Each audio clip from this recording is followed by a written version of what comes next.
Good evening, everybody, and welcome. I'll now call the February 2nd board meeting of the Lane Community College Board of Education to order in order to continue conducting meetings in a manner that will help to combat the spread of COVID-19 and promote the safety and well-being of our community. This meeting is still being held remotely.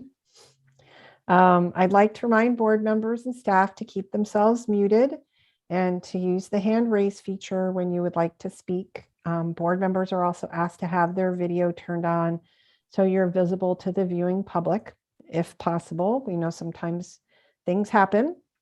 And I'm going to go ahead and ask Donna to take the roll, please.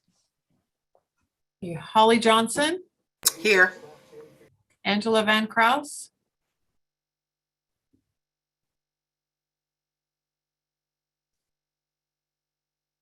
It's double muted, but I'm very present. Mike Eister. Here.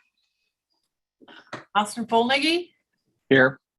Steve Mattel. Here. Rosie Pryor. Here. Lisa Fragola. Here. Great. Thank you. So we will start our meeting with an acknowledgement of homeland, our land recognition. The board opens our meetings with an acknowledgement of the homeland and that the meeting takes place on the traditional homeland of the Kalapuya and that the college resides on the traditional homeland of the Kalapuya. Tonight we have a student from LCC's business program, Arthur Morris, who is going to read the land recognition for us. Welcome, Arthur. Thank you very much. I really appreciate it. And thank you to the board and Dean Wren for inviting me to speak on behalf of this. I've been at Lane CC since 2017 in the business program and flight technology program. So I'm kind of a fixture around there. And I really appreciate this opportunity.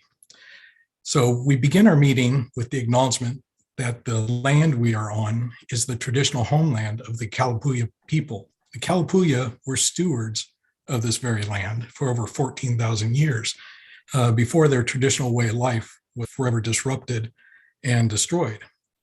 We start our meeting with humility and reverence for the original inhabitants, the Kalapuya. And what I'd like to add to that is that I have been told by my father that I do have Native American blood in my background, Cherokee.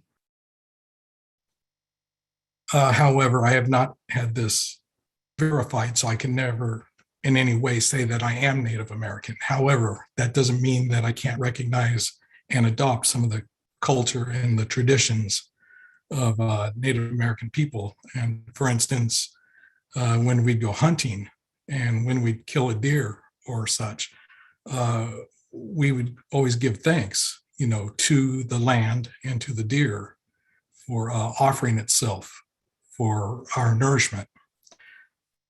And so I think that's very important that we look at the ways that we can adopt and reflect on those traditions from the Native Americans who lived here for so much longer than we have. And I also found a interesting Kalapuya guide in the LCC library by former librarian Don McNaughton. And it has a lot of great information about the people who inhabited this land. So if you haven't seen it, I would urge all of you to take a look at it. And that is it. I thank you again very much for allowing me this opportunity. Thank you very much. So I'm going to go ahead and move on and we'll adopt the agenda with flexibility. If there isn't any objection, I'd like to adopt the agenda with flexibility. Okay, we have adopted the agenda with flexibility. Thank you. We will go ahead and go to the president's report. Dr. Hamilton? Oh, thank you, Chair Fragola. And Arthur, thank you so much. Arthur was one of the first students I met when I came to Lane, and it's just so wonderful to see him and have him in front of you all tonight. So welcome everybody to the February 22 board meeting, and happy Lunar New Year to our Asian American community. This month, LCC is celebrating National Career Technical Education Month, where we'll be highlighting our career tech programs at Lane. I would ask you to watch for ads on social media. Hopefully we'll be on some television and on your Facebook and Twitter. Provost Jarrell has called for proposals for the Schaefer Innovation Awards. This is a program held in collaboration with the League for Innovation. If you have a creative idea that will advance the college or students, we really encourage you to apply. Dr. Platt and I presented Lane Community College to the Northwest Commission for Colleges and Universities in the final step of our 7-year accreditation process. It went very well. They were very complimentary, and we expect to hear from the commission by the end of the month. College Council is going to be reviewing some feedback on the strategic plan that was provided by the councils, with the intention of presenting a draft for consideration by the board. College Council is very appreciative for all the comments. I am so pleased to finally announce the signing of our new Duck Lane transfer agreement with the University of Oregon. The agreement will go a long way to remove barriers for our students and make it easier to transfer to the University of Oregon. I wish to thank Dr. Paul Jarrell for his work in getting this agreement to the finish line.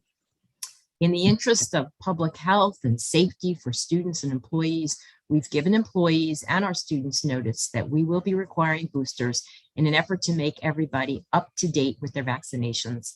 As we communicate with everyone, we'll be using that as an opportunity to educate them on the importance of the vaccinations and how easy it is to get their boosters at the college, at our clinic, and within our community. The February legislative session kicks off this week in Salem. Oregon community colleges are seeking $5.1 million in one-time funds to prevent institutions from cyber attacks. If these funds are approved, as we hope they will be, each college will be receiving $300,000 to begin addressing cyber crime. We're also tracking legislation introduced by Governor Brown, known as Future Ready Oregon 2022, which proposes $200 million in investments to the state workforce system, with a focus on helping underrepresented Oregonians receive training and services to enter the workforce. We urge everybody to support this funding. Finally, LCC has been in the news quite a bit. We've got stories on Duck Lane, our Martin Luther King speaker, Dr. Mary Schmidt Campbell, and our new downtown mural. This concludes my report. Thank you. Thank you. So we'll move on to statements from the audience. Board policy BP 320 states that the board will not respond directly to issues raised by the audience, but will refer those issues to the president for appropriate action. However, we do greatly appreciate attendees' participation in tonight's LCC board meeting and the willingness of stakeholders to address the board. To participate in public comment, you do have to go to the Lane website and click the board meeting feature posted at the bottom of the page before each meeting. It's on the LCC board news article, and you'll enter the board meeting as an attendee, but will be moved over to the meeting as a participant when it's your turn to speak. The meeting host will mute your speaker, and you may also start your video if you choose. Please keep your comments to 3 minutes, which is allotted to each speaker. So I believe we have 2 people that are signed up thus far. And the first person is Arthur Morris, who is again from the business program and who just did the land recognition, followed by Kevin Steves, LCC employee. Okay, go ahead, Arthur. I'm not exactly sure what I was supposed to say tonight, other than was I supposed to address about the business program? Yeah, tell us a little bit about your experience. Yeah, I have had actually quite a wonderful experience at Lane. I've had a wide range of opportunities in my life, from retiring from the Air Force Reserve and owning my own golf shop down in California, where I love developed my love for business. And so then I kind of found my way up here and decided to pursue my passion of business with Lane Community College. And I'm on the cusp of graduating in the spring, finally. And I can't speak highly enough about the business program. I brought a lot of knowledge with me already, and I've been able to share a lot of that knowledge that I learned in the School of Hard Knocks of owning your own business. And it's been a lot of fun interacting with the other students and also the faculty and staff. And I guess I should say thank you for the opportunity to participate in the business program. It's a lot of fun, and I'm going to miss it when I'm done. I would advise anyone who's interested in business to check out the business program and its resources. And it's growing seems like every month now, every year, to include new things. And so that I really appreciate that. I am looking into the 2+1 program that Lane offers. And I am actually going over to France on spring break to check out the Rennes School of Business, with whom we have a partnership with. And so I'm going to go check out the school and see if that's where my future lies in continuing my education. And so that's going to be a lot of fun. Hopefully I can come back and advise other students and give them some tips and stuff on that program over there in the future. Also been involved with the veterans here at Lane. And so I really appreciate Lane recognizing and taking care of us veterans. We've had some great resources available to us. And I just hopefully that tradition will continue. I know that President Hamilton and I've talked quite a bit about veterans, and her being a veteran's wife, dependent, and some good conversations. And so I really appreciate you taking the time, President Hamilton, to speak with me, in maybe not such a professional manner while on campus. That it was a lot of fun to have those hallway chats. And I don't know, where's my time? That was it. Just thank you all. Yeah, thank you so much for sharing that with us. I really appreciate it. Thank you so much. Have a good evening. Mm. Up next, we have Kevin Steves, LCC employee. Thank you. Hi, I'm Kevin Steves. I'm a faculty member, instructional design in the academic technology division, and I'm also a co-coordinator of the Center for Teaching and Learning here at LCC. I'm here to read a prepared statement by faculty member Lisa Benson in the Hospitality, Restaurant, Tourism Management division. The proposal to eliminate the HRTM program will cause significant revenue loss to the college. Some of the HRTM courses are articulated with Oregon high schools, which brings the college a significant source of passive revenue. 30 to 35% of the HRTM students are international students whose tuition rate is much higher and brings in additional revenue for the college. In addition, 45 of the 90 credits required to obtain an AAS degree in HRTM are business courses, so dropping the program takes FT away from that department as well. Cutting the HRTM program only saves the cost of one full-time faculty member. No other costs are eliminated. It is an affordable program with all lecture courses and no administrative staff assigned directly to HRTM. It is absorbed under the business CIT umbrella, therefore adding no additional savings if the program were to be cut. In 2019, we doubled our graduation rate to 18 students. We were on track to have even higher numbers before the program suspension caused by significant changes made to the degree. We were required to resubmit brand new program to the state rather than just the revised curriculum. The newly approved HRTM program was specifically built as a stackable program where students can earn a one-year certificate with the option of a second year to earn an AAS. In an efficient, affordable, and streamlined program, additionally, the business program is creating a focus area in HRTM for business management majors to start in the 22-23 academic year, with the possibility of more crossover collaboration once the bachelor's degree is up and running. Currently, HRTM has 9 first-year students, 6 second-year students, and we expect numbers to increase significantly once we transition back to in-person instruction. The hospitality and tourism industry have reached out to board members and administration repeatedly, voicing their support and need for this program.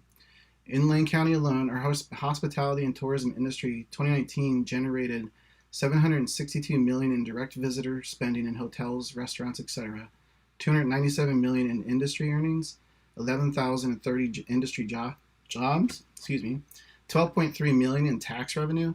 The tourism industry brought in $1 billion to Lane County and over 11,000 visitors. Our HRTM graduates obtain key supervisory and management positions upon graduation, ready to hire, train, and lead entry-level employees that keep the industry running smoothly. LCC's annual fair for HRTM students every May brings in 20 to 30 employers from across the state specifically looking to hire our graduates. Given the articulation with local high schools, the program expenses, and multiple certificate degree options for students, the expected program growth, and the high level of community support, we would be doing an incredible disservice for our students, our community, and multiple Oregon businesses if we were to eliminate our HRTM program. Thank you very much for your time. Thank you, Kevin. That was our last person signed up for public comment. I just want to check, Donna, were there any people who signed up late? No, I don't see anyone else signed up. Okay, great. Thank you. So that closes our public comment, and we'll move on to the consent agenda. Is there any item that members of the board would like to pull from the consent agenda?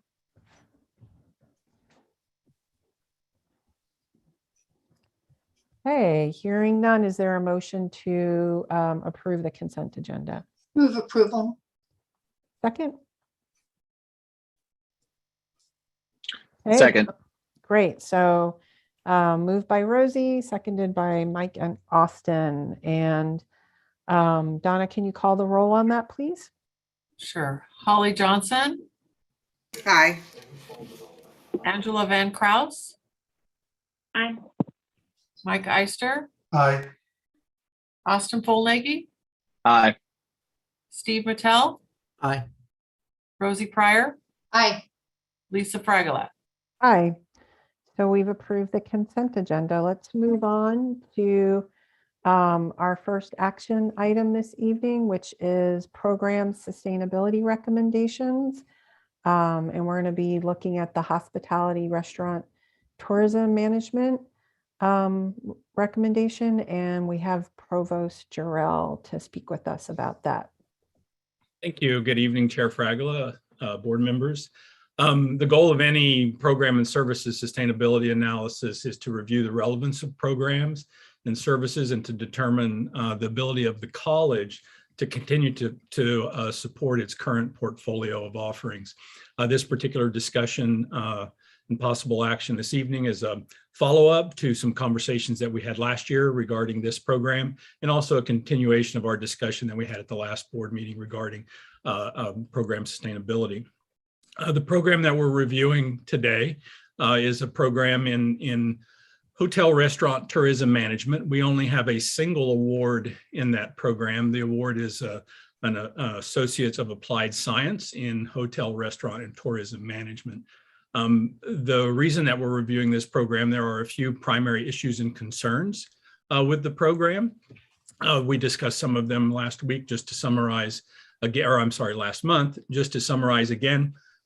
There has been a recent steep decline in enrollments in this program. Enrollments are down 78% over the past 2 years. There were only 37 enrollments in the entire program just this past fall semester, and there are very few what we would consider new students in the program, or first-year students in the program that would continue on into the second year. The program has had multiple years of deficit spending. Even during good enrollment years, there was significant deficit spending in the program. The greatest deficit spending that we had in the program was last year, and that is despite a reduction in full-time faculty within this particular program. One of the faculty members had retired a year before, and we only had a single faculty member present there. In addition,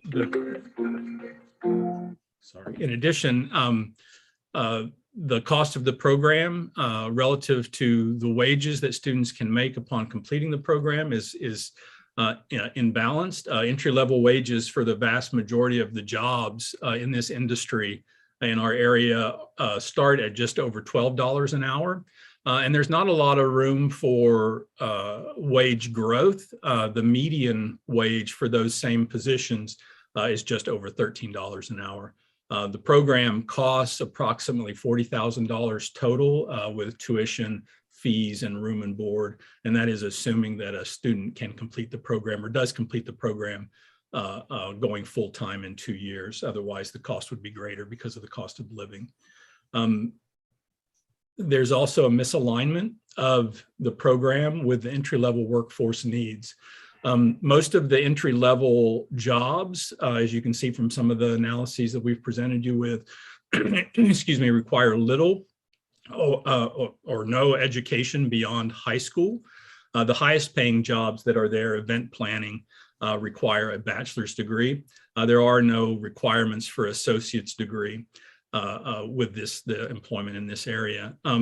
There's also, I think it's fair to say, quite uncertain post-pandemic employment needs. There are current pandemic issues. We know that this industry in particular took a large hit from the pandemic and is still recovering from that. And it's still unclear what that recovery will look like in terms of level of employment, but also what are the skill set needed by that workforce.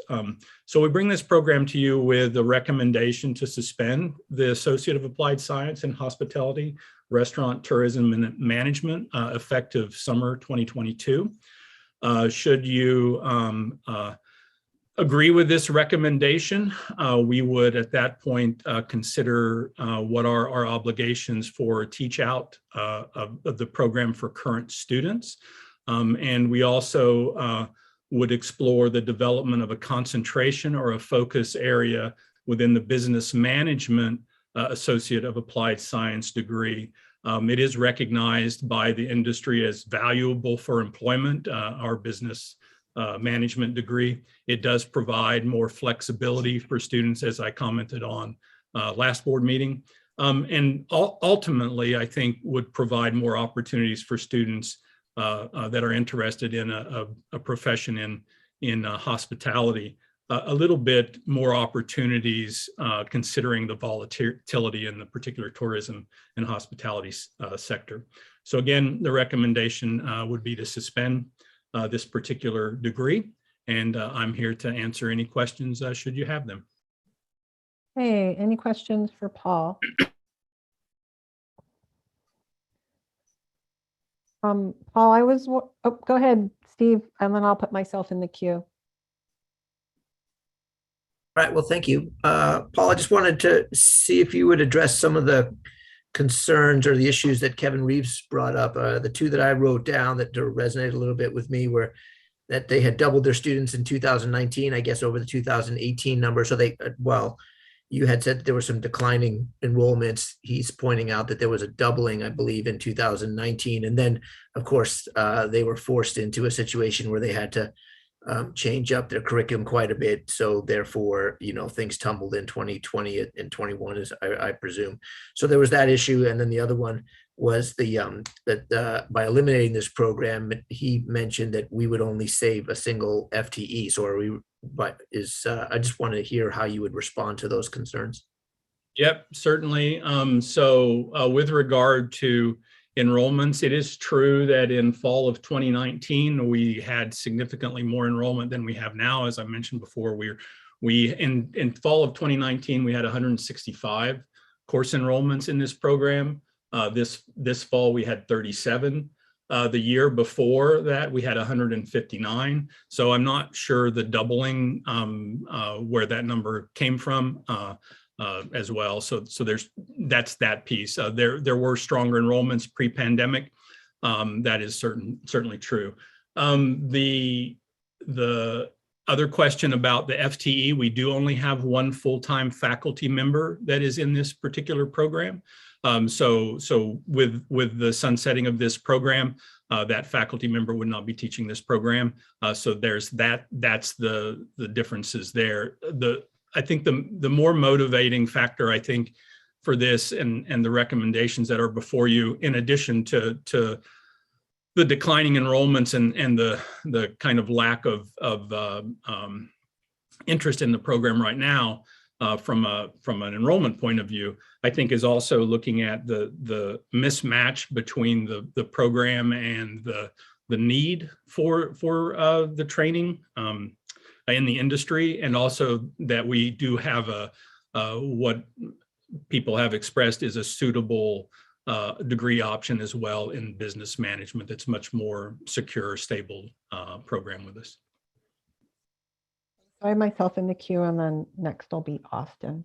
So Paul, I heard you, I didn't catch it entirely when you were talking about next steps. You mentioned exploring options for how this might be incorporated into the business management, into the business department. I was wondering if you could describe that a little bit more. Yeah, I sure will. So within the business management degree, the Associate of Applied Science in Business Management, we currently have 4 or 5 other focus areas. These focus areas are in marketing, data analysis. So there are a number of others that are there. We would be exploring adding another focus area to that degree that could be in hospitality within the business management degree.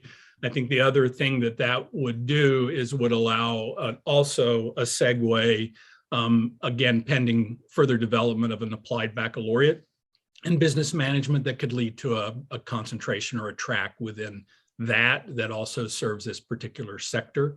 But those programs have yet to be developed, again, pending outcome of this particular action tonight. Okay, and so a focus area is not the same as like a 1-year certificate or stackable credit. That is correct. There are other stackable certificates within that program, but this would not be a standalone certificate that a student could take in hospitality. Hey, Austin? Okay, can you hear me okay? Yep. Excellent, fantastic. First off, I just wanted to thank the businesses and community members who reached out to me with concern about this program. My question is in regards to the WIOA eligible training provider list, ETPL. So my understanding is this program is under the ETPL, whereas our business program is not a part of the ETPL program. Thus, funding through WIOA and Title II training providers list would not necessarily help pay for a business student who is going into food service accommodation type of business management. Is that correct? I'm not sure if that's correct. I mean, that's a knowable answer, and I could get that to you. But if our business management program isn't on that list, it's as easy as just putting it on that list. So it would be an oversight if it's not on that list for some reason. It's eligible Okay. on that list. It is eligible to be on that list. Okay, gotcha. Okay. Any other questions or comments for Paul? Rosie?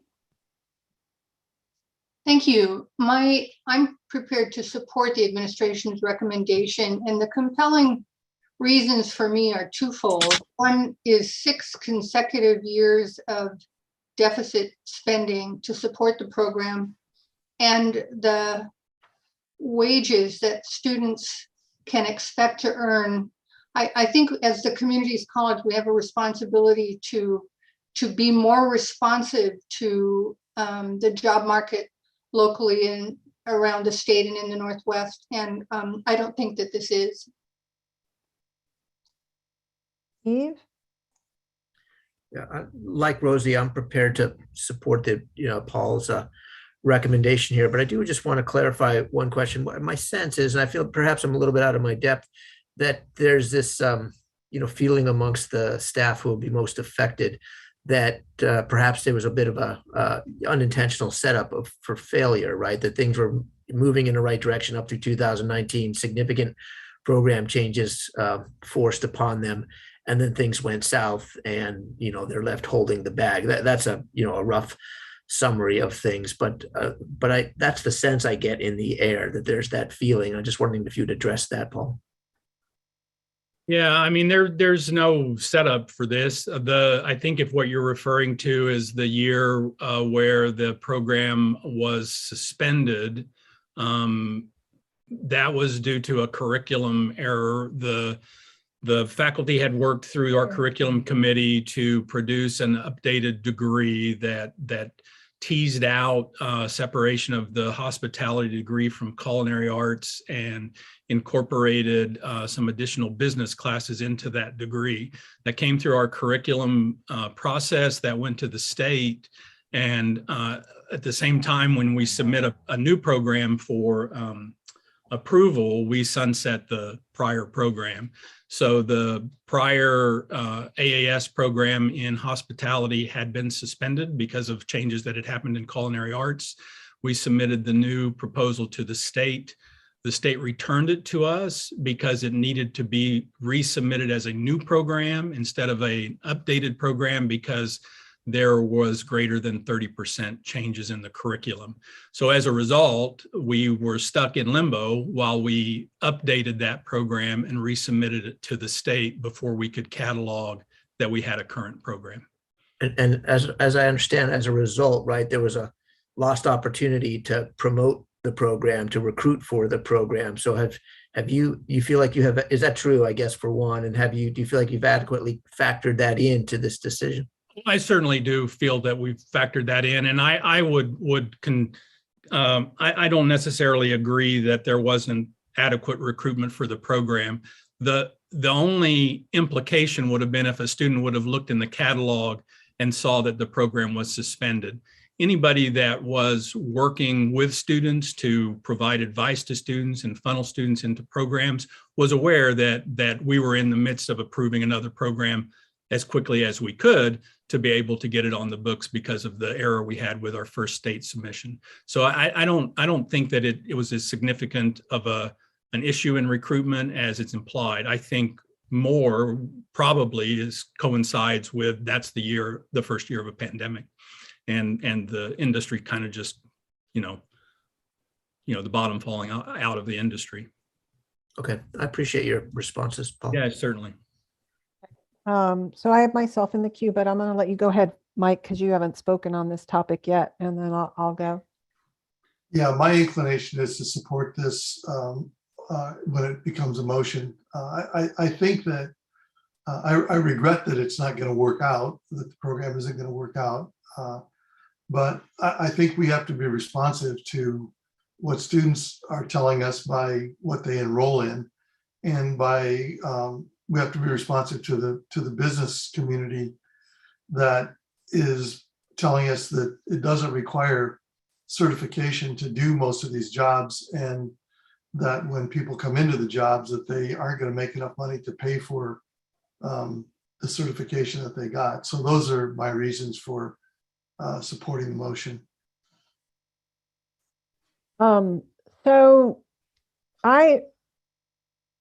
I'm really struggling with this because I too want to be responsive to our to the community and to the hospitality and tourism industry. And I've heard from the hospitality and tourism industry, and they've asked us to keep this program, that this is a significantly important program in Lane County.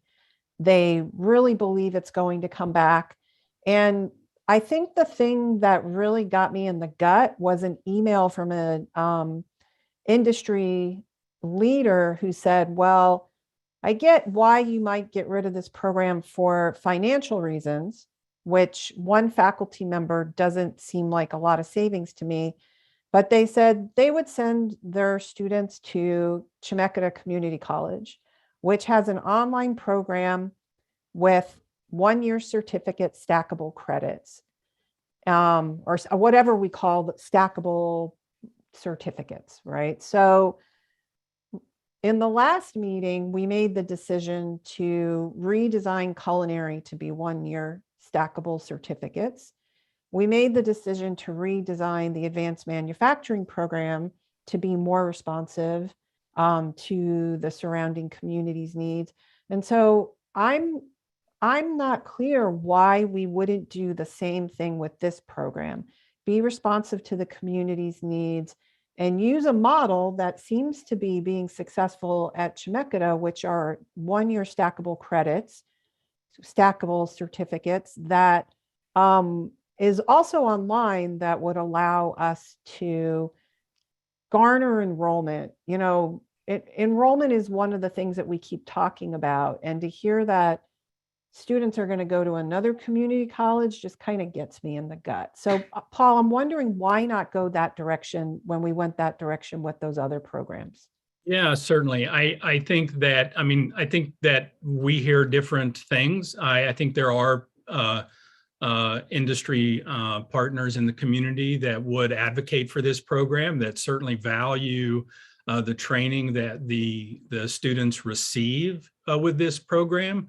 But the fact of the matter is that they hire them without that as well. They hire our students before they complete a program. And so there's something, to me, that's something that's mismatched about the length of our program and how much we're providing with what the industry's valuing, at least by the standpoint of who they're hiring. So I think that that's a key thing to keep in mind. And we have heard from our industry partners, Travel Lane County and other folks, that the business degree also provides the same or a similar level of training for students. And you know, our hope would be that we're not driving students that are interested in a career in tourism and hospitality to another institution. We would hopefully be funneling them into a program that we developed that provided them with the same opportunities that they could have had with this particular program, without dividing up our resources, so to speak, to support two programs that kind of compete with each other a little bit internally. So that's the motivation for that. The 1-year certificate, again, I'm 100% behind creating stackable credentials that lead to the proper, entry points for students. I don't think that a standalone 1-year certificate in hospitality provides anything more that we couldn't already provide for our students that would be valued here based upon what looks to be the recommended entry-level preparation. So it just doesn't seem to align to me to recommend that, to go down that route as well. It strikes me, if I look at it from a totally student-centric point of view and the industry point of view, that we can provide similar training that would serve students well moving into business management, including tourism, and also meet the industry needs that are out there with that program. Okay, thank you for those perspectives. Austin? There you go. Yeah, and I absolutely hear you in what you're saying in regards to an associate's degree doesn't really necessarily give a huge advantage, especially in the wage aspect of the career in hospitality and food service industries and so forth. But a baccalaureate degree and bachelor degrees, there is a significant increase in the potential lifelong wages and annual wages. So there's parts of me that's feels a little hesitant in getting rid of this associate's degree program when there's a possibility of even like implementing this into a bachelor's degree in business. So so I'm just trying to figure out how to reconcile that kind of concern in regards to, because yes, we want to look at this as a workforce development type of program, and but also provide family wages for our students after the fact. So I guess like that's where that's what the rub for me is. Why not keep this program until we have a baccalaureate program available for our students? Yeah, again, I think, keeping it until we have a baccalaureate program is setting students up down a pathway for a degree that isn't really necessary to get them in that entry level position. If we do want to provide a route for students for a bachelor's degree, I do think that's worthwhile. I think, though, this particular degree doesn't lead to a transfer degree. This is an applied degree, so it would have to be, within an applied baccalaureate program as opposed to a transfer program. This isn't a transfer degree that we're looking at here. So there's that piece that it doesn't fit well for that transfer model. And again, moving into a bachelor's degree in hospitality, many of those are actually within business departments as well. And I think our students could make that, a student truly interested in a 4-year degree, transferring to a 4-year degree in a tourism industry, could do that as well through the business route. Okay, going to go on to Steve. I can see Austin pondering, but I'm going to go ahead and go on to Steve. I just wanted to say that I find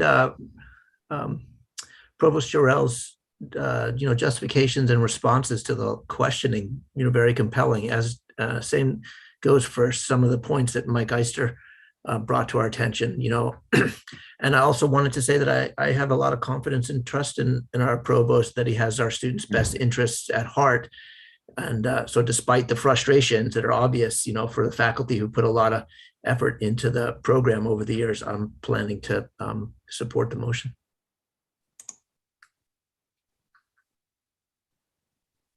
Any other questions or comments? Call the question. Okay, so we don't have a motion on the floor. We don't have a motion. I just was going to say that. Would somebody like to make a motion?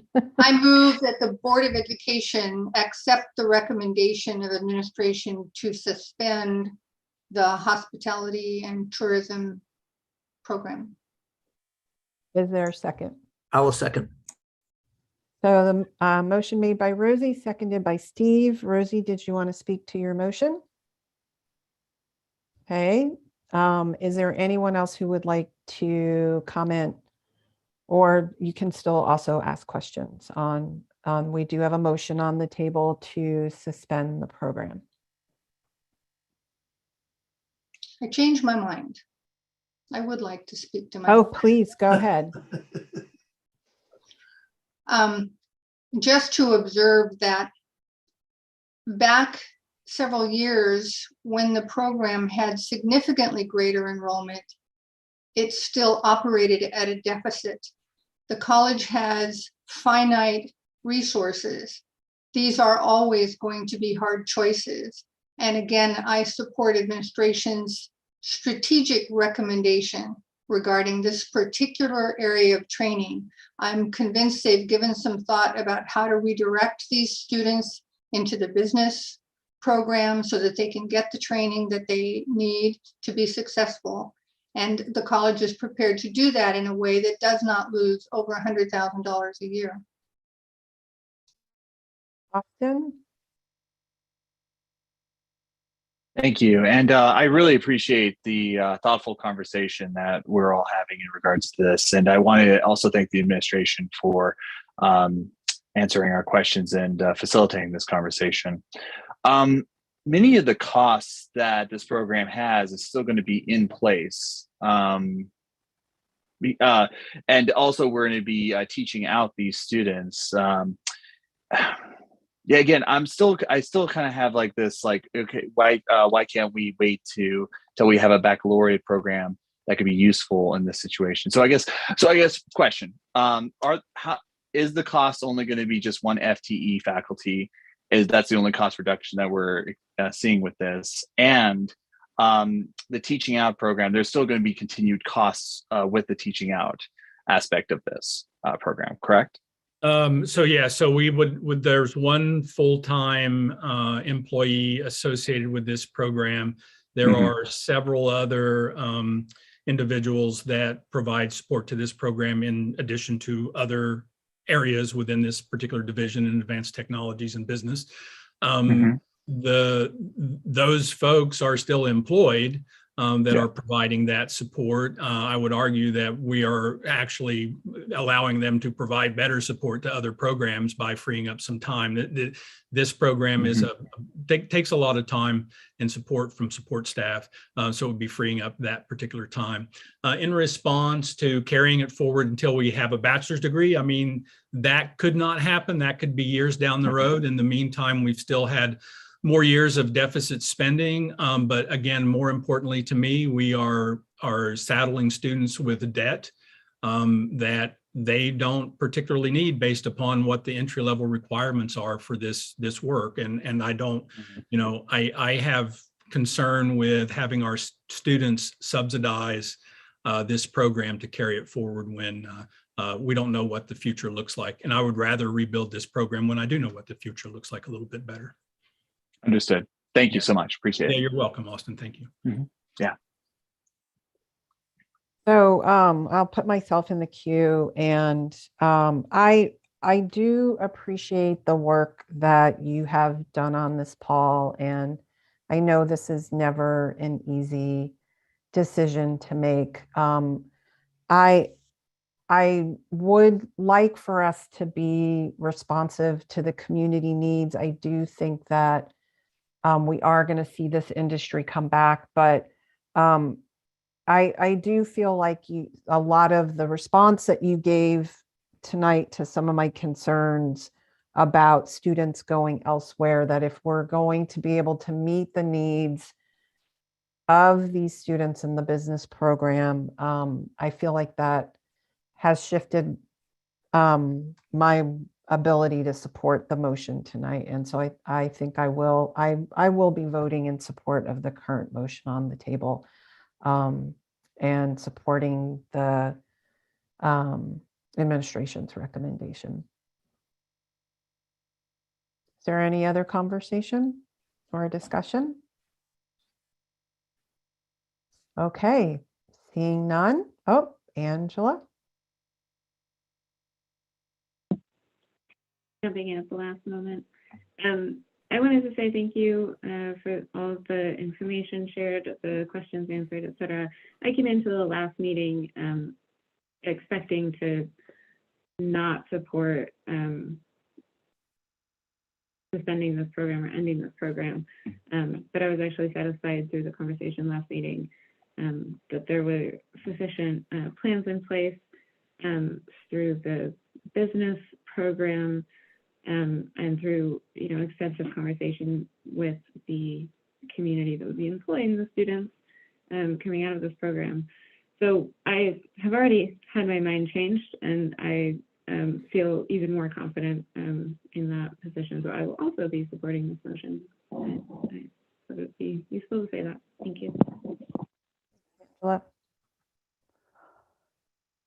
Okay, if I don't see any hands raised, I'm going to go ahead and turn it over to Donna to call the roll. We have a motion to accept the recommendation to suspend the program of hospitality, restaurant, and tourism management. Donna, can you call the roll, please? Sure.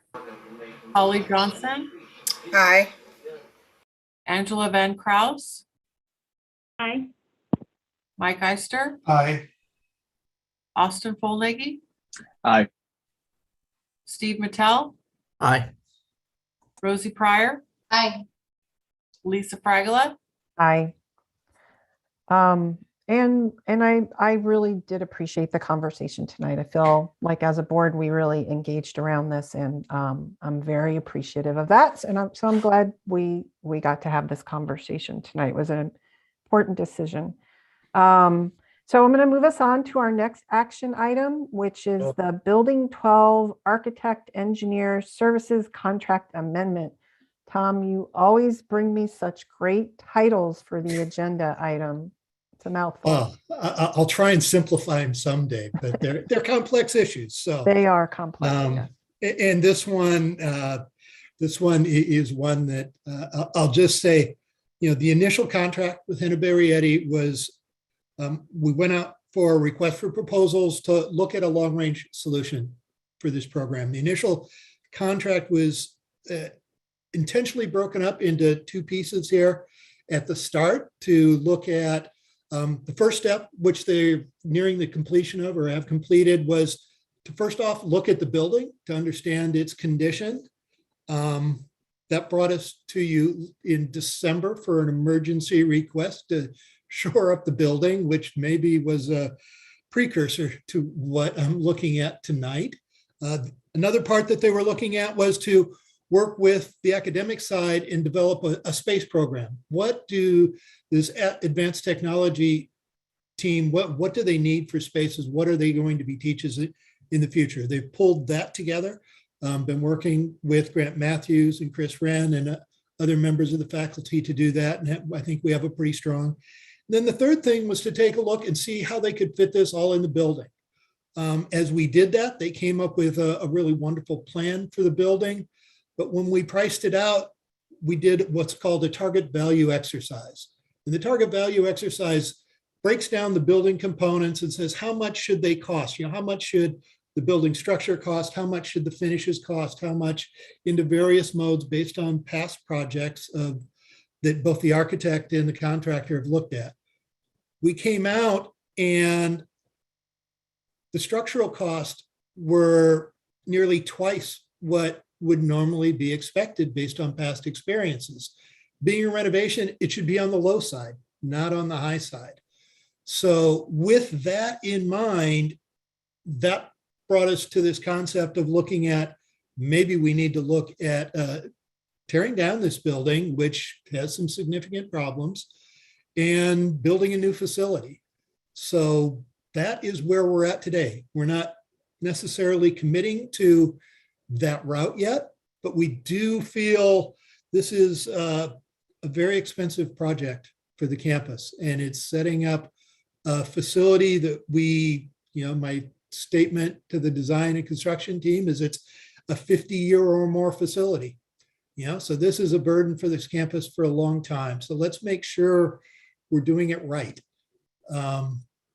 And that's what we hope to do. The cost is similar to the original contract. While they have the existing program or the program we've developed that will fit in there, it's a very different set of design review for a new building, more campus-wide design of how to integrate it into the campus because we don't have an existing footprint, an existing shell to work in. So with that, I'll pause and open it up for construction or for questions from you. Are there questions for Tom?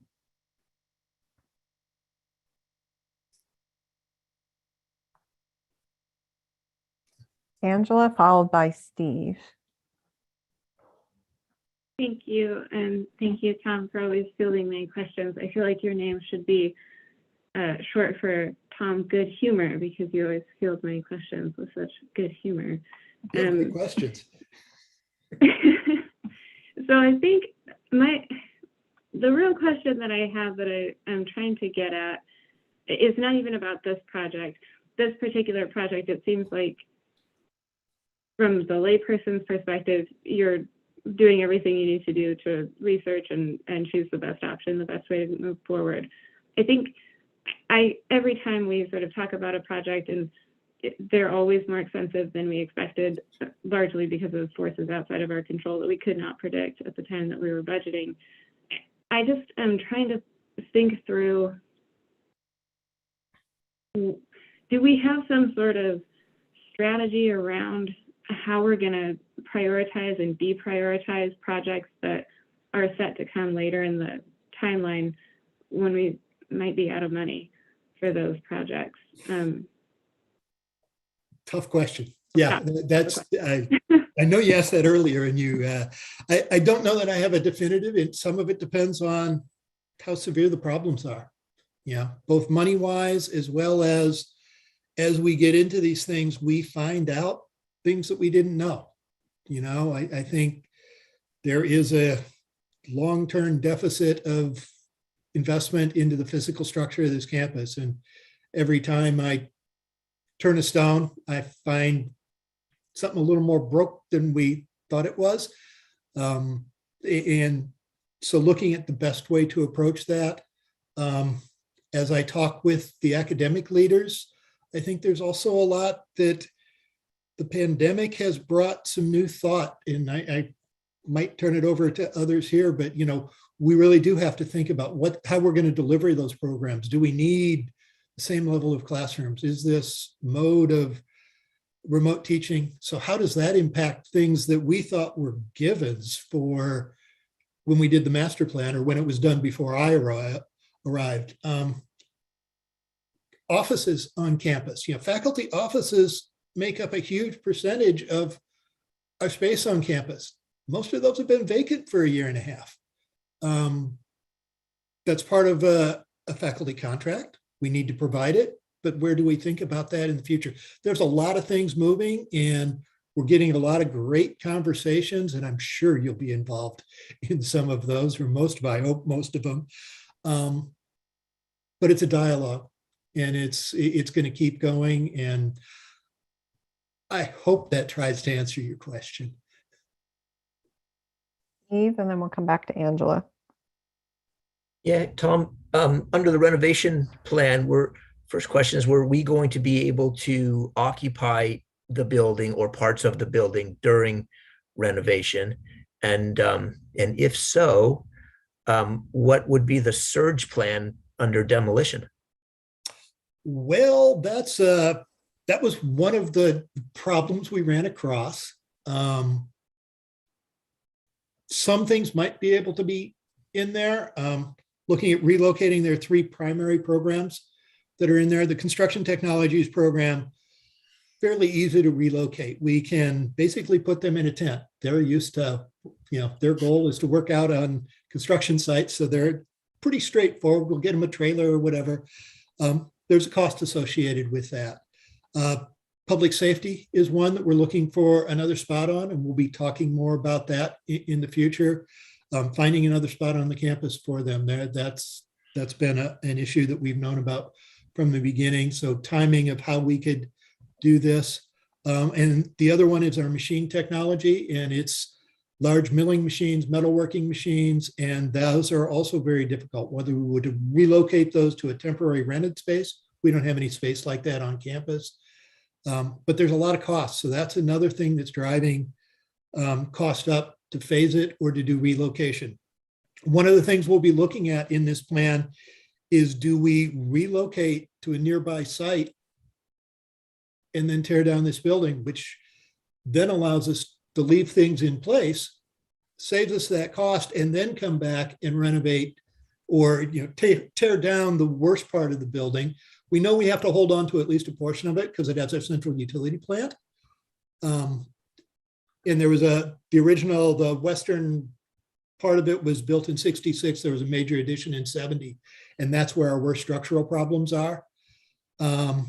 So that's why we're trying to do a study, is figure out a lot of these things. I want to avoid the Eugene City Hall problem. So let's see if we can do that. I've heard a little bit about that, and I don't envy that team. I'm going to actually go to Austin next because he hasn't had a chance to speak, and then I'll go to you, Angela, for second round. I was actually just going to be making a motion. If you're gonna make a motion, can I go to Angela first since she had her hand up? Great, go ahead, Angela. Thank you. I feel like my questions continue to be off topic. Do we need to consider a new or revised facilities master plan, given how much things have changed since the one we made? I know it was a massive amount of work and just incredible amounts of community input. But the way the world looks now is so different. I see Marge raised her hand. Yeah, I see Marge has her hand Do raised. you So want to touch Marge, it before I do, Marge, or do you want me to speak? it might be above your pay grade, Tom. I'll let Marge go for it. No, Tom's got a good handle on this. We chat about this all the time because, the world was so different 5 years ago. Quite frankly, it was different during the last bond. And one of, just I think one of the major things we are discovering was the infrastructure is in worse shape than we thought. And that's any 50-year-old campus, you're going to find that out. So that's number one. The second thing is we are not really looking to expand the footprint of a campus anymore. We're looking to shrink it. And again, Tom and I have this discussion over and over again. We should be shrinking the footprint versus pushing out, especially with the trends of enrollment we've had since the last recession. So I think I came here in 17 as the tail end of that master plan was being developed. It's a good master plan. It looked for the entryways. But I think what we will ask Tom to do is over the next few months, because don't forget, he's also working with the Bond Oversight Committee. So the Bond Oversight Committee, part of what they're doing is to see if we're on time, on task, doing what we said we were supposed to do. So we're going to be bringing that to them. But I think Tom, it would be reasonable to come back to this board with some just trends of the master plan that maybe needed a little change of a direction. You can have a plan and change it a little bit inside. You don't have to do a do-over. Tom, would you take it from there? A campus master plan is something that it's a guiding document.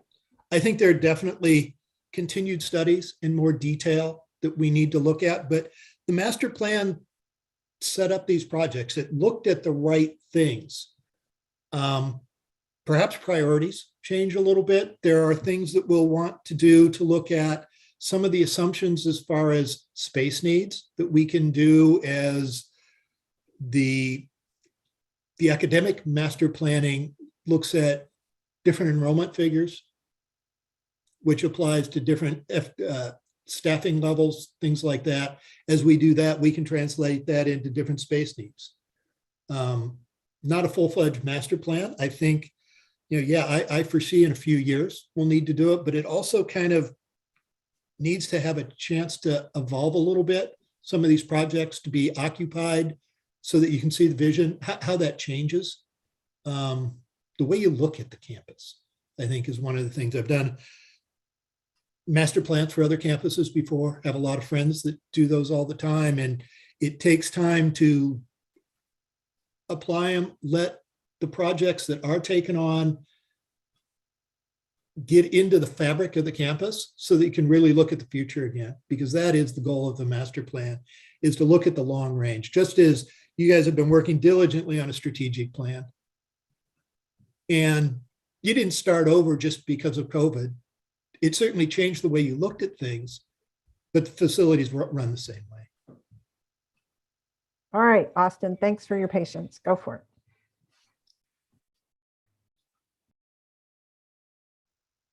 With that, my camera is all messed up. Anyway, I make a motion to amend the Henneberry Eddy contract and to make a decision about building 12 project and increase the contract value from 4 to 6,500 with an additional contract value of 325,000 for a new value of 751,500.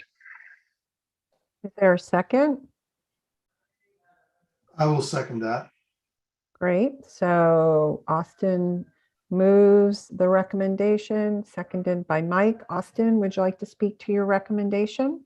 I do have a question. So yeah, obviously what we're trying to figure out with this is whether if we want to renovate or demolish building 12. Now, there's always been parts of me that feels like if we were to demolish building 12, it would probably be the best of the options. Then we can have more options with that space and with additional building opportunities and also just use of that space. Am I correct in that assumption with the demolition of building 12? It's a possibility. I'll say. I think it's a strong, and that's a large part of what we're looking at. Reconfigure. It allows us some different ways to configure the space. I think anytime you're trying to fit a program 60 years after into a building that wasn't necessarily designed with that mind thought, there were some challenges there. Part of what we're trying to do is figure out what that means for the campus if we create this whole. really close to the core campus. We're also going to look at other sustainability aspects. You know, there's a carbon footprint in a building. Yeah. You know, there's my list keeps growing longer of things, but it is going to go back to the bond. I put together a key set of decision-making tools that start with student safety, student success, right? You know, providing things for the long term in the community. And I mean, that will be something that the administration and I will be pounding our heads against the wall for a couple of days come the end of March here, and trying to make a decision on which way to go forward. Certainly opens up a lot of new opportunities too of how we relook at things. So So just a brief follow-up question. Yeah, just a brief follow-up question, if I may. Yeah, go ahead. Excellent. So part of what we're asking for in this increase is to get the estimations of the cost and essentially a broader cost benefit analysis of either renovation or demolition. And with that, would we have, because I feel like demolition would allow for more opportunities, can we have a broader understanding of what those opportunities would be and the costing of those? Excellent. Yeah, that's part of it. And I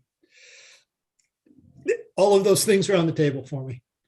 All right. No, thank you. And thank you for encouraging it. I guess I take that under advisement to encourage. Absolutely. That. So thank you. Thank you so much. Thank you. Having worked with building renovation and new construction in my previous life, I can fully appreciate that things change over time and that you have to be flexible and nimble. I also relate very strongly to Angela's points that essentially, if we're deciding to do one thing, we are deciding not to do something down the road in the future. And I think Angela's point, at least what I took from what Angela said, is we need to be planful, intentional, and deliberate about deciding what we're not going to do. I'm not opposed to deciding what we're not going to do, but I want to do it intentionally rather than get to the end of the money and say, oh, darn, we really needed to do X, Y, and Z, and we already spent that money on A, B, and C. So I think Angela makes a good point that we should attend to at some point. Yeah, it keeps me up at night. That makes you feel even better. Okay, any other comments or questions? We have a motion on the table to amend the Henneberry-Eddy contract. Okay, seeing no raised hands, I'm going to go ahead and have Donna call the roll. Okay, Holly Johnson, Aye. Angela Van Kraus, Aye. Mike Eister, Aye. Austin Folnagey, Aye.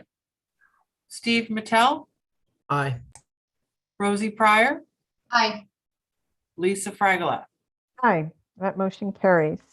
Thank you. So we'll move on to our discussion items. We have a discussion around the 2008 bond, and I believe an update on relevant timelines and thinking regarding that. Welcome, Greg Holmes. Thank you. Well, thank you, Madam Chair, board members, and Dr. Hamilton. I appreciate the board looking long-term about funding capital projects. And so I'm here to assure you that when we set up the August 2020, that we're not expecting the board to ask the board to go out in June 2024 when the 2008 bond expires. So when we set up our debt payments for 2020, we told the taxpayers, that we're not going to increase our goal was not to increase their levy more than 12 cents per thousand. So when we sold our debt, in this slide, you can kind of see what was put forth before the May election, was that our goal was to have the property tax levy decrease in 2031.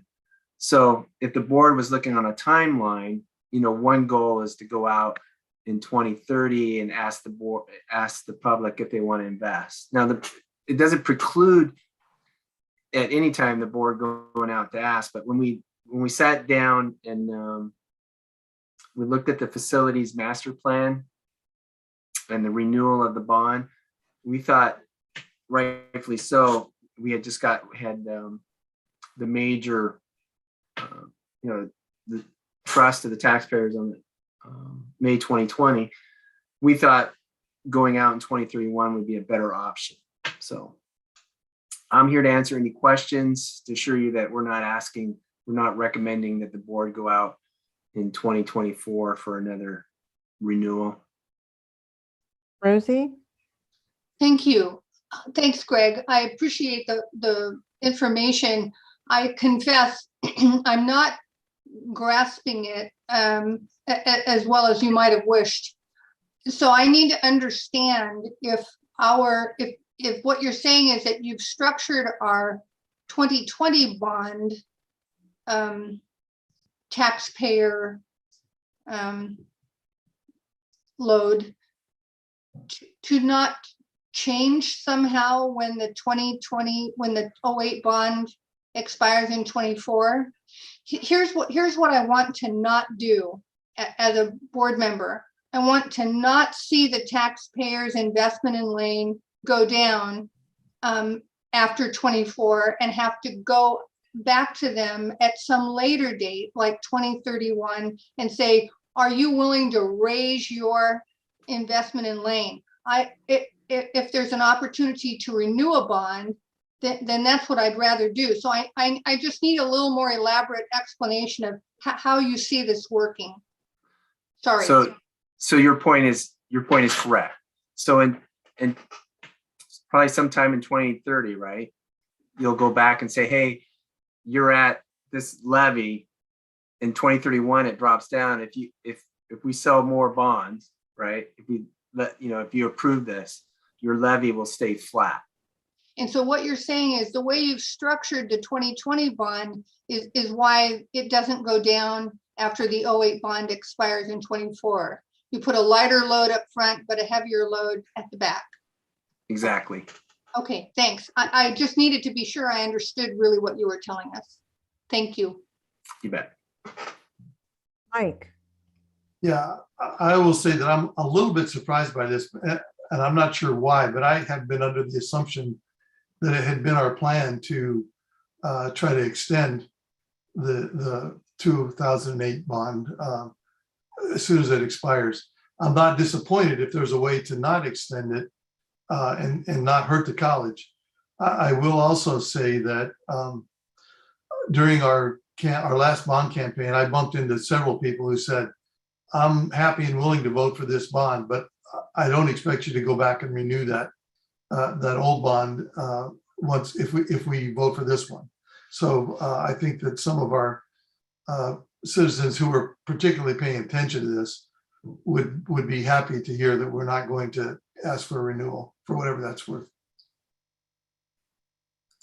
And we have a good thing right now. I mean, we sold the bond completely, so we're flush with cash. I mean, I'm not saying flush with cash, right? But we have all those bond investments that I keep asking Tom when he's going to spend it, and we have the taxable or the tax exempt that he's got to spend 80 million in 3 years. So.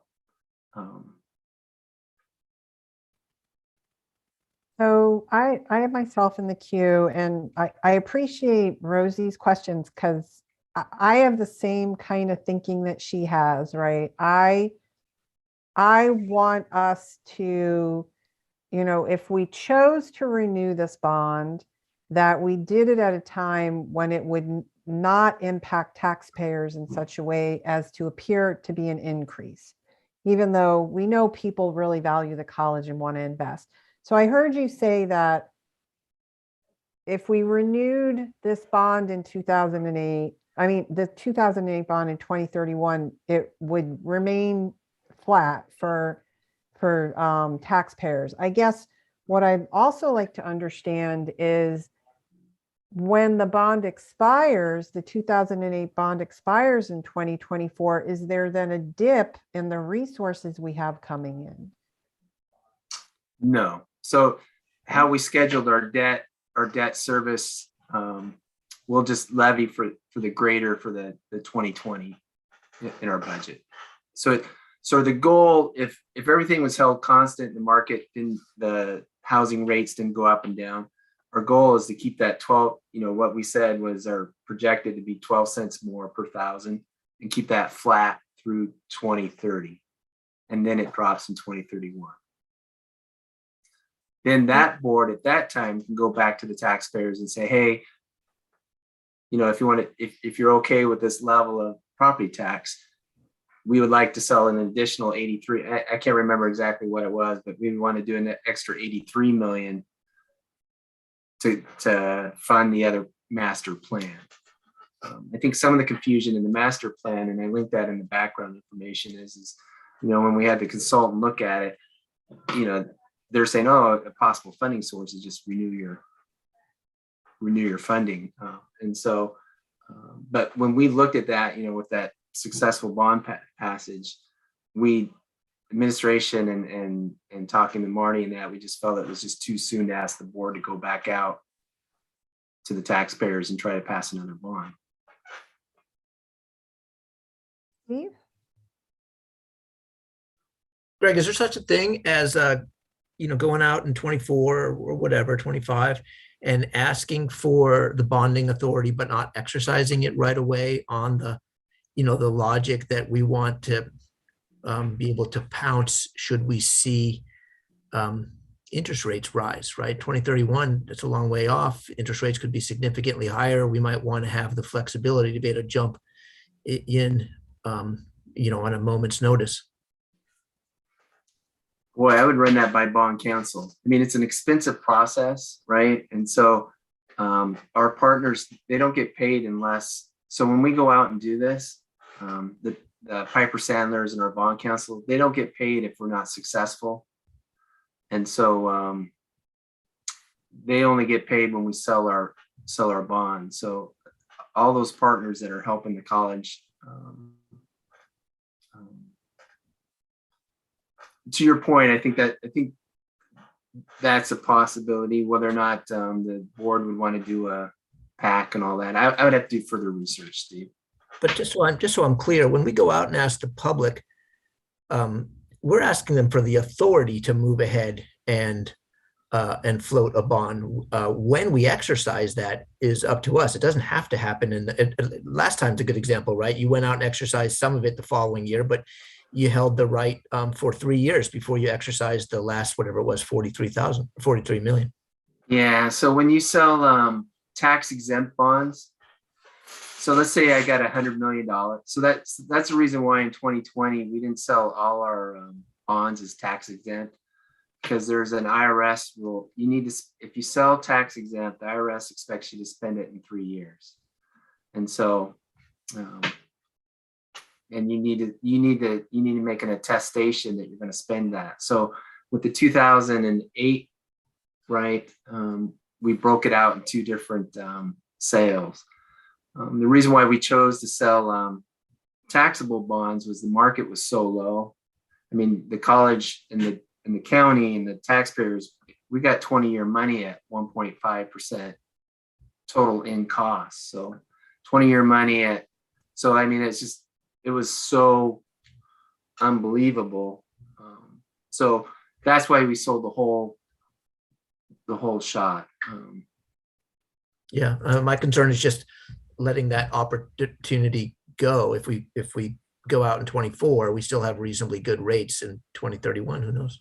Yeah, and I think as a taxpayer, right? I'm looking at your ballot title, right? So what you're saying you're going to do with the money, and we're legally obligated to do what's in our ballot title. The other thing is I'm looking at my property tax statement that I get, and so if you're telling me, hey, for an additional $4, I just got one in the mail for our pool district, and they're saying, hey, it's only going to cost me $4 a month if I vote for the high school pool. So if I vote for that, I can get my head around, okay, yeah, I think that's worth it. But Austin, followed by Rosie. So I really appreciate the conversation here as well. In regards to like property values and so forth, you know, obviously it's a benefit when property values go up and so forth. But if there is a change in how the value is assessed, and I know that there's been numerous conversations of how we assess value of properties, is that at all a risk for both either the 2008 bond or the 2020 bond if there was a change of how value is assessed with property? So I guess like pretty much the point I'm trying to make is that it's not only whether if property values go up or down, it's also how they're assessed and valued that determines the stability of these bonds. well, I think so. For stability in that, I think our bonds are, I mean, it's very stable, right? I mean, we got a good bond rating on our bonds. What I was, the graph that we attached is projection, right? And so Piper Sandler's built a very conservative property growth. And so in there, I think with the rates, the way the market is going now, I think, you know, I think we're right. I don't know if we hit right under 12 cents a thousand this last one. I'm not in Lane County, but I think we're right at 11 cents. So, you know, I'd expect that the way the market is above the projections of what Piper Sandler built into their model, that, you know, we'll stay under the 12 cents per thousand going forward. And you can see in the graph, you can see where the actual levy kind of goes up and down a little bit, not a whole lot, because, you know, in Oregon, our rates are fairly consistent. But you can see where we project out, it's just flat. And that's not going to happen in reality. There's going to be some ups and downs over the next few years. The averaging out essentially, and this is a conservative average. Yeah, so I was holding my breath. I mean, I wasn't holding my breath, but Zach sent me his property tax and said, yeah, you know, we were right at the 12 cents. You know, what we said we were going to sell our bonds at. So, Rosie? To comment about the idea that Steve mentioned of going to the voters and saying, just give us the authority to do something that we might do at some point in the future, but we can't tell you when. I live with a 27-year retired elected official who developed some articles of faith about how taxpayers in Eugene behave at the voting booth. And one of those articles of faith is, if it's complicated, it's bad, and it gets voted down. So while I appreciate your thinking strategically, trying to explain to prospective voters how such a thing might work and why we should be trusted would be an uphill battle. So keep thinking strategically, but that one's too complicated. Any other comments or questions? Just a little bit of an offbeat one. Greg, are you going to tell us what ski resort that is behind you? I've been trying to figure it out. That's Hoodoo. Oh, God, that kills me. Yeah. Now I feel bad. Okay, any other comments or questions on the 2008 bond update or backgrounds? Okay, I'm going to move us on. Thank you, Greg. We're going to look at STARS, the Sustainability Tracking, Assessment, and Rating System. And I believe we have, I'm going to try and get the name right. Give me a chance. Luis Maggiore. Yes, that's right. Thank you. Thank you. So I'll share my screen for the presentation, if that's okay. Great. Are you able to do that? I think so. Awesome. We can see it. So good evening, everyone. In this presentation, we're going to go through the findings of the sustainability tracking and assessment rating system, and its sustainability metrics. This assessment was performed by the Institute for Sustainable Practices, the Sustainability Committee, and LCC student interns, and Adriana O'Brien from the Facilities Management and Planning Office. No outside consultants were utilized to complete this work, and LCC earned a silver rating in this first ever submission, and we have a goal of self-improvement to reach a gold rating by our next submission in 2024, and we're calling it a path to a gold rating.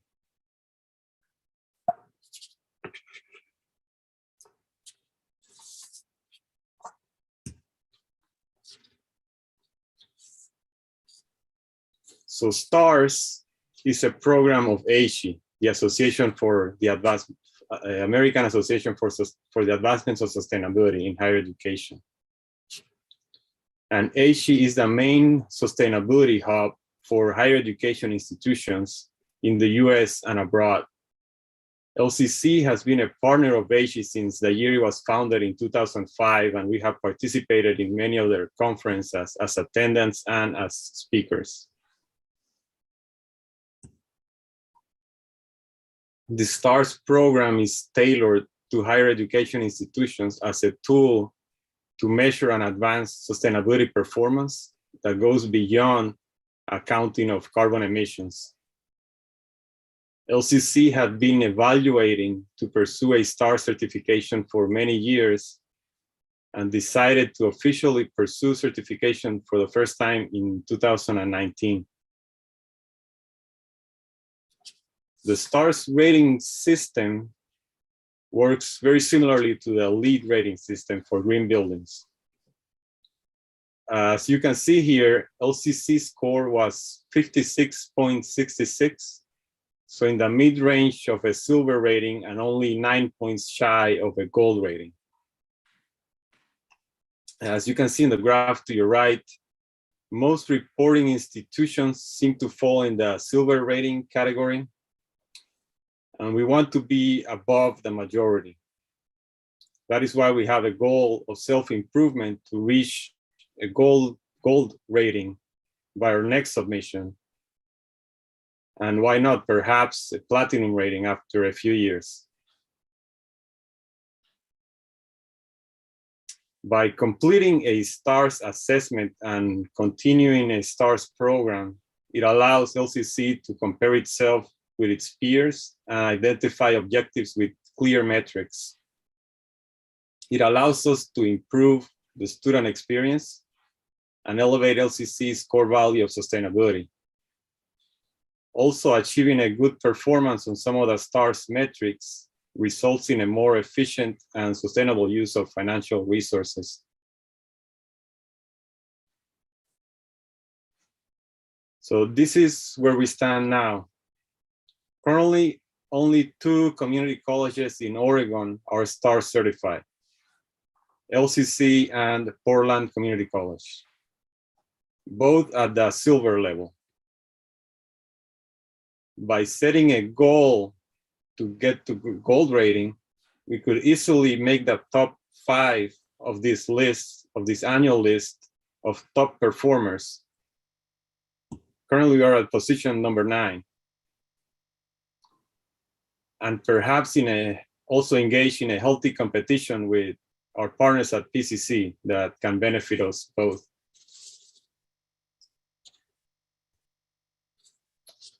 The STARS assessment has 4 main categories that are required and 1 optional category, that's the innovation category. The 4 categories are academics, and that includes curriculum and research. Engagement, that includes campus and public engagement. Operations, that includes air and climate, buildings, energy, food and dining, grounds, transportation, purchasing, waste, and water. Planning and administration includes coordination and planning, diversity and affordability, investment and finance, and well-being and work. Here you can see how we perform in each category and how STARS calculates the final scores. As you can see in the academics category is where we had the lowest performance, hence the most opportunities for improvement. Rick Glover, a faculty member from the Science, Math, and Engineering Division, will summarize some of the plans that we have for academics. Hi, thank you for your time, board. I wanted to just go really quickly over some of the areas for improvement in these academics.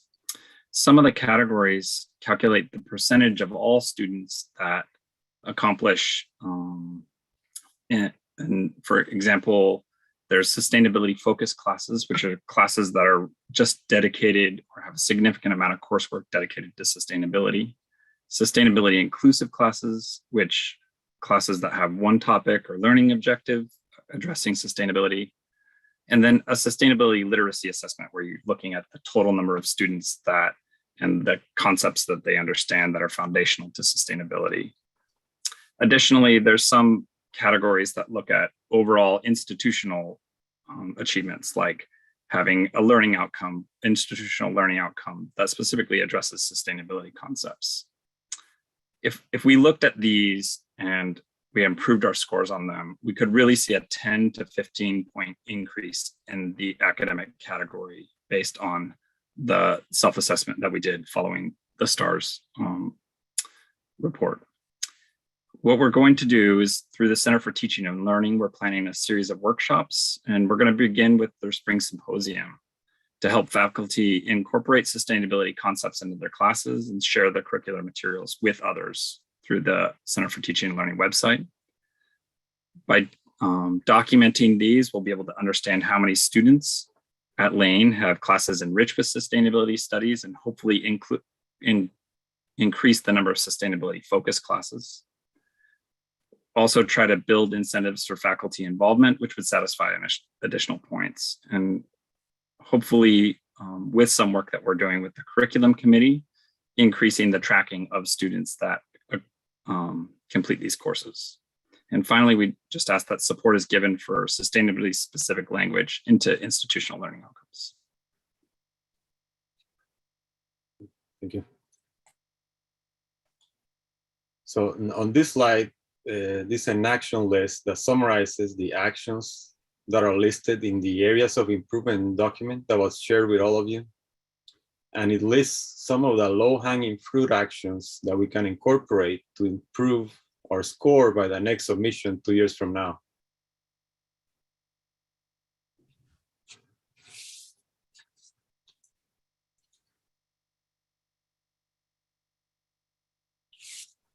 Having completed this assessment reinforces our commitment to sustainability and continuous improvement. We plan to incorporate STARS performance metrics as a path to guide our actions and yearly work plans from now on.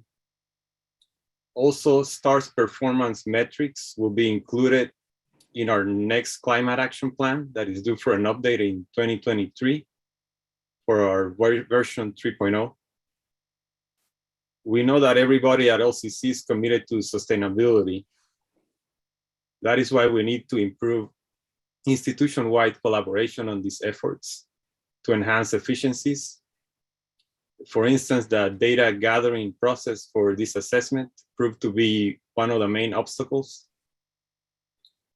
Lastly, by implementing and effectively communicating our continuous improvements in sustainability, we're able to better serve the needs of our students and of potential students that are looking at higher education institutions with strong sustainability commitments that are in alignment with the positive change that they want to be a part of. Thank you. Thank you very much, Luis. And thank you also, Richard, for being here. Are there questions and comments from the board? Austin? I really appreciate this presentation, because the way I look at it is it's opportunities of how can we get to gold. And I've been kind of figuring out what's a silver bullet for us to get to gold and or to platinum if there's that possibility. And in regards to the education and like the academic side of things, I feel like areas of opportunity also includes like I actually had a wonderful conversation with some Native American students and faculty in regards to Native American sustainable practices of use of the land and so forth, and a continued expansion of that type of education to our student population. Would that increase our scores in that category, for instance, as an example of how can we improve the academic side of things? As long as we, like Rick mentioned, there's two categories: sustainability inclusive classes and sustainability focused courses. So if that's for sustainability focused courses have a strong component in sustainability. But for your example, maybe there can be courses that are already taught that can have a sustainability inclusive aspect included into them. And that would allow us to increase our score, definitely. Excellent, thank you. And I just chime in also. One of my goals is to really build kind of interdisciplinary movement towards incorporating and just documenting what we already do on campus, because we have a lot of practices that all faculty do that may fall into this category. So part of my work with these workshops is to amplify what faculty are already doing, document that, so we can really see how many students do those things in their normal classes. And then if we can show that and show that students are really interested in that, then we can use that to advertise and market what we're already doing and really kind of bring all fields into, showing that we already teach sustainability at Lane and really, improve it. Absolutely. May I suggest also the work that NASA, which is the Native American Student Association, is doing? Documenting that and showing that, I think would. I'm really impressed, and I'm sure you will be too. Mike? I'd just like to compliment Luis. I have a sense of how thinly staffed we are, and I also have a sense that you are making change in areas where you don't have control. You have the power of persuasion, and you use it effectively. And to see how much has been done with under that kind of context is quite impressive. So I just want to say good job. Thank you. Steve? Just wanted to ask both Luis and Rick, what is it that you think that the board can do to support your goal to get to gold? Well, from the board, I think help with communicating college-wide the importance of this project for the college, not just the Institute for Sustainable Practices, but as a college-wide initiative. That would be a big help. And I would totally agree with Luis there. I think, I think some of the struggles in getting the information out and having everyone on board towards, working towards this collectively would really help improve both where we're going and how we get there. Tim, did you have another question or comment? Yeah, I do. And I don't know if Tom's still on the line or not, but this might be a question he could participate in the answer. Under operations and stuff, since we are going to be doing a lot of upgrades to our facilities, I believe we're also going to be opening up the utility lines that are underground and so forth. And I believe one of the conversations we had in regards to that in particular was to if there was an opportunity for us to remove any sort of fossil fuel lines and so forth from our campus, which would in turn allow us to be a fossil fuel free campus. would that help in the operations category in the scoring? So anyway, so I guess the question is, would something like that increase our score in that category? And second, Tom, if that's what other opportunities are there to increase our score in the operations side of things? I mean, Luis and I talk quite often of trying to figure this out. And yeah, we have a central plant and we're looking at how we can do that. I think, Angela was asking what projects are on the cutting block or whatever with the bond, and sustainability is trying to not be one of them. I'll say that because that's a big one. And we are looking at projects and how we can clean up the central plant, but the central plant is an important operations piece, and trying to get away from the natural gas and the fuel oil that we burn there, or at least get it down to be truly a backup for emergency power.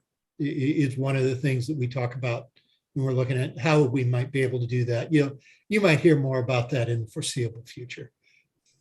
Excellent. And and what would that do for our score in the operations category?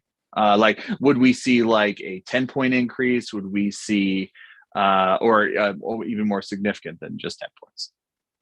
Well, based on our calculations and seeing the plan for the 2020 bond, I don't think we're calculating such a big increase. I think we're thinking more or less on the 5-point range increase in the operations category. There's several credits in that category. It's one of the biggest ones. So the carbon emissions for the campus is one. Mm-hmm. The buildings that are LEED certified is one. So we're expecting to increase that score for the new buildings that are getting renovated. The energy consumption on campus is tracked individually. So we're expecting to improve that score as well. So there's several categories, waste, water. So we're expecting to increase all of those scores. And I think combined, we can see a 5-point increase in that category. Excellent. Thank you so much that was really informative. Thank you. Any final questions or comments on this topic? Steve? I was just looking at your STARS report online, and consistent with your recommendations, there seems to be significant opportunity in the investment category, right? We basically got 0 points out of, I think there are 8 available, and we have a small but growing endowment, and I would think that there's opportunity to move there. So I would just put it out there as one board member. That's an area I would strongly support. And similarly with purchasing policies, it seems to me that there's no reason why we wouldn't have a minimum post-consumer content in our paper purchasing and an EPEAT requirement for the electronics we purchased. So those are good things to be doing for the planet, for all the third parties upstream and downstream who have to work with those materials. And there's point opportunities for STARS. So in addition to things that you said, I just really wanted to reinforce those couple of particular opportunities. Yes, definitely. Austin? Tom, I hate to bother you again. In regards to that same concept can you still hear me? Yeah. Oh, fantastic. Cool. Thank you so much. So Tom, in regards to that same concept of like purchasing and so forth, purchasing of construction materials and so forth, reutilizing or purchasing recycled construction materials, does that have any effect in the purchasing aspect of this scoring model? So I think that rolls into the overall LEED scorecards that we use on these buildings. There are just so many places that it shows up, but in our major project development, I think it goes into how good we get on LEED scorecards there and what our certifications get to be for the building more specifically. And then it rolls into how we operate buildings, which Luis does an awful lot of work, and buying the right chemicals, or lack of chemicals perhaps is a better word, to cleaning products and operations procedures, and choosing the right materials when we do new construction to make sure we're not burdening something that can't be cleaned without caustic materials. And if I can add from the STARS perspective in particular, what they want to see is, like Steve mentioned, that the college has a formal purchasing policy that includes materials and services to earn those points in that specific category there. Okay, great. Well, thank you both very much for this presentation. It was very informative, and I look forward to further updates and opportunities. So please keep the board updated about the things you're working on. Thank you. We'll do. Thank you for your time. Thank you. Okay, so I'm going to move us on to reports, and I'm not seeing Jeremiah Vandegrift or Frankie Kokenor here this evening. Is there any other representative from SGA or LCCEF who is going to be speaking tonight instead of those two individuals? Okay, so I'm going to go ahead and move us on to LCCEA. We have President Adrienne Mitchell. Welcome. Thank you. Good evening, members of the Board of Education. I'm going to address a few topics tonight. The first one is budgetary investment levels. In addition, I'll talk briefly about fiscal and staffing trends and comparisons, as well as a few brief LCCEA updates. I did send you all and also Donna a copy of the report that I'm providing, and it includes some charts and graphs that may be best viewed visually. I know you've all been taking a look at the audit statement that came out and focusing some attention on the pie graph that demonstrates the amount of college expenditures on instruction. And as we know from the official audit document, 34% of college expenditures are dedicated to instruction. And this includes all the expenses that go into instruction. So it's not only faculty expenses, but also all of the expenses associated with instructional departments, classified management, materials and supplies, all of those pieces. I have provided also in the report an outline of how that percentage has changed over time. And it has ranged from 32% to 39% from FY14, fiscal year 14 through FY21, the most recent complete fiscal year. It is currently at 34%. In addition, the Oregon Community College average in FY18, which is the most recent data I have available, was 39.8% in that same year. And also this most recent year, LCC only invested 34%. So really substantially lower than the statewide average. In addition, Oregon ranks 36th of the 50 states in terms of the amount invested in instruction at community colleges, which I thought was interesting as well. So you'll see a graph about that too. At LCC, we've also been over the years tracking investment in faculty, and the decreasing investment in faculty persists. From fiscal year 15 through fiscal year 22, so through the present, total expenditures at LCC on contracted faculty salaries at the aggregate decreased more than $1.2 million. That's a percentage decrease of 6.6%, while they increased 7.7% over the same period for managers. In addition, taking a look at our current staffing levels for contracted employees, whether we're including temporary positions now or excluding temporary positions and looking at all of the current recruitments, and there are currently 24 classified, 23 faculty, and 10 management positions in recruitment, according to information provided by the budget office. We have about 34% of contracted employees at the college are faculty. So roughly a third, just slightly more than 1/3 of contracted employees are faculty. And our management positions comprise 11% of all contracted employees. So the resulting ratio is that we have 1 manager position for every 3 contracted faculty positions and 5 contracted classified positions.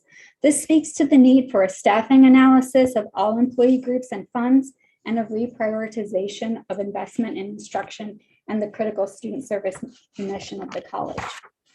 Finally, I'll address a few LCCEA updates. We were recently informed that the college is considering possible retrenchments in one additional discipline. This would be in addition to program suspensions, such as the hospitality program that was eliminated tonight. We're engaged in some very collaborative work on the budget development subcommittee, working together with other stakeholders, and have been looking at some new models that encourage student enrollment and increase retention while keeping costs reasonable for students. So very excited about these conversations, as well as talking about other long-term strategies such as PERS bonds that generate revenue to cover known future expenses. Finally, one of our major pieces of advocacy at this point in time is working with legislators. We're supporting the governor's Future Ready Workforce Development Plan, which includes $27 million earmarked for community colleges, plus $92.5 million to expand existing workforce programs, and $95 million in grants for which community colleges are eligible to apply for workforce development programs in 3 key sectors: healthcare, construction, and manufacturing. And we're very, very excited about the prospects of this February session. And finally, we're engaged in very active and ongoing advocacy with all of the prominent gubernatorial candidates so that we can ensure that community college interests and needs are front and center for the next governor of the state of Oregon. Thank you and good evening. Thank you, Adrienne. Hey, let's go on to our information reports. Are there any questions from the board regarding any of the reports we have in our packet this week?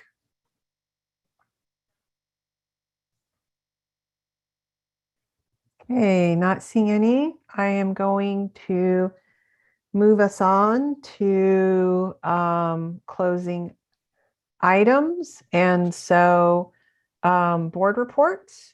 Anybody got a board report? Austin? Yeah, thank you so much. So we are in the short legislative session currently, and there's a lot happening. Most of obviously the main focus has been around cybersecurity and providing funding for essentially to prevent data loss and additional staffing and upgrades to our system. I was actually surprised how community colleges are really vulnerable to cyber threats. And I believe I made this point before in the past board meeting that we also want to invest in our workforce in cybersecurity. I brought that up in OCCA Legislative Tuesday meeting, and I've had additional conversations with the OCCA political staff about this, and I'm really encouraged by there's going to be certain funding available for something like that potentially. So I'm really interested in this and continued conversation around this.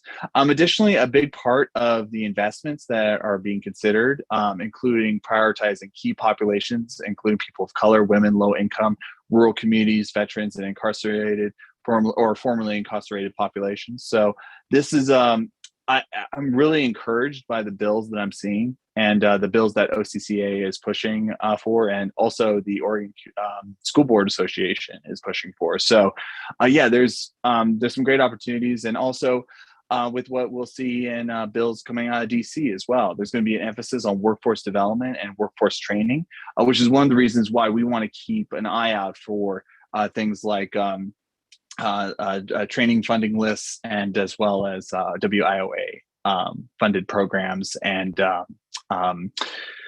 training programs that we hold. So, Austin, any other board reports?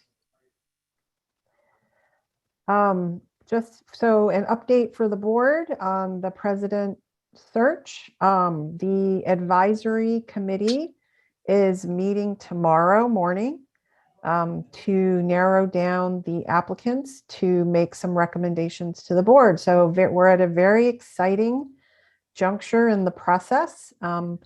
There were almost close to 45 applicants, and very good pool. It's very exciting, very hopeful. And so I'm excited to join the advisory committee tomorrow and narrow that down and make some recommendations to the board. And then we will begin, our consultant Jill will begin scheduling interviews for us to do in mid-February. Our Future meeting dates are February 16th for a special meeting and a work session. And then our next board meeting will be March 2nd. But you want to remember in between there, that weekend after February 16th is when we will be doing semifinalist interviews. Any other items from the board at this moment? Okay, so as a reminder to the board, we will be meeting in executive session following our board meeting tonight, and you should find another Zoom link from Donna in your inbox, and we will see you there. So this meeting is adjourned. Thank you. Thank you, everybody. Good night.